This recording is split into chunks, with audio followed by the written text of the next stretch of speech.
ఏలూరు జిల్లా ఎస్ఏపేటకు చెందిన తన్నీరు రామాంజనేయులు కుమార్తె కళ్యాణి నూజివీడు శారదా జూనియర్ కళాశాలలో ఇంటర్ చదువుతోంది.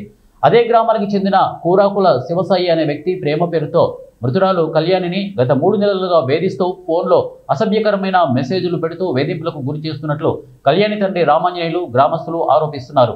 శనివారం సాయంత్రం కళ్యాణి తండ్రి రామాంజనేయులు ఇంట్లో లేని సమయంలో శివసాయి కళ్యాణి ఇంటికి వెళ్లి నన్ను ప్రేమించకపోయినా పెళ్లి చేసుకోకపోయినా నీ అంతు చూస్తానని చంపేస్తానని బెదిరిస్తుండగా బయట పని చేసుకుంటున్న కళ్యాణి తల్లి ఇంట్లోకి వచ్చి ఆ యువకుడిని మందలించగా బయటకు వెళ్తూ చంపేస్తానని బెదిరించినట్లు కళ్యాణి తండ్రి రామాంజనేయులు పేర్కొన్నారు.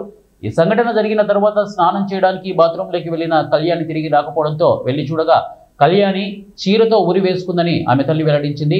గతంలో కూడా శివసాయి గ్రామంలో ఆడపిల్లలను వేధింపులకు గురి చేసినట్లు గ్రామస్తులు ఆరోపించారు.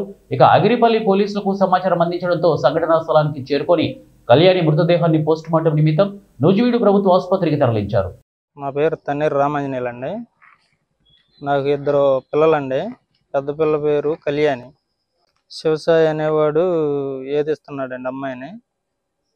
మా పిల్లని పద్దాకలు ఏడిపిస్తున్నాడు అంటండి. నువ్వు అదని ఇది అని చెప్పేసి ఇంటికి వచ్చేసి నేను లేని సమయంలో మా అమ్మాయిని బాగా ఇబ్బంది పెడుతున్నాడంట. నువ్వంటే నాకు ఇష్టం అది ఇది అని చెప్పిండంట. ఏదేదో మెసేజ్లు చేశాడంట. నిన్న బట్టి గడికి వెళ్ళానండి. నేను బట్టి గడికి వెళ్తే నిన్న 4:30 సమయంలో మా అన్నయ్య గారు ఫోన్ చేశారు. నాకు ఫోన్ చేసి నువ్వు అర్జెంట్గా ఇంటికి రామంటే ఏంటని చెప్పేస్తే నువ్వు అర్జెంట్గా ఇంటికి రామన్నారు. చెప్పలేదు ఏంటనేది కూడా. వచ్చిన తర్వాత చూస్తే ఇట్లా గురిపెట్టుకుని ఉంటే ఏంటి అసలు విషయం అంతా ఏం జరిగిందంటే ఆ శివసాయి అనేవాడు ఇంటికి వచ్చేసి నేను ఎంత తేలుస్తా అది ఇది అని చెప్పేసి మాట్లాడేసి చేతి చూపించుకుంటా చేతితో ఏళ్ళు చూపించేసి నిన్ను చంపేస్తా పొడి చేస్తాను అనుకుంటా వెళ్ళిపోయాడంటండి. మా ఆవిడ ఇంట్లో నుండి బయట రంగులోనే అట్లా జరిగిందండి. ఆ పాప మైనరు, శారదా కాలేజీలో ఫస్ట్ ఇయర్ చదువుతూ ఉంది.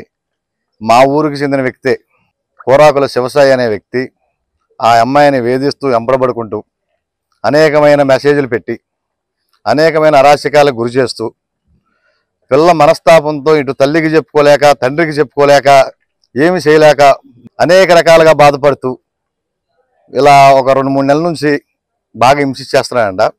అతను ఇంతవరకు కొన్ని ఊళ్ళో కూడా ఇలాంటి చేసినవి ఉన్నాయి. మేమందరం పెద్దల సమక్షంలో పంచాయతీలు చేసాం, ఇవన్నీ చేయించాం. అతనికి లేని అలవాటు లేదు, చేయని పని లేదు.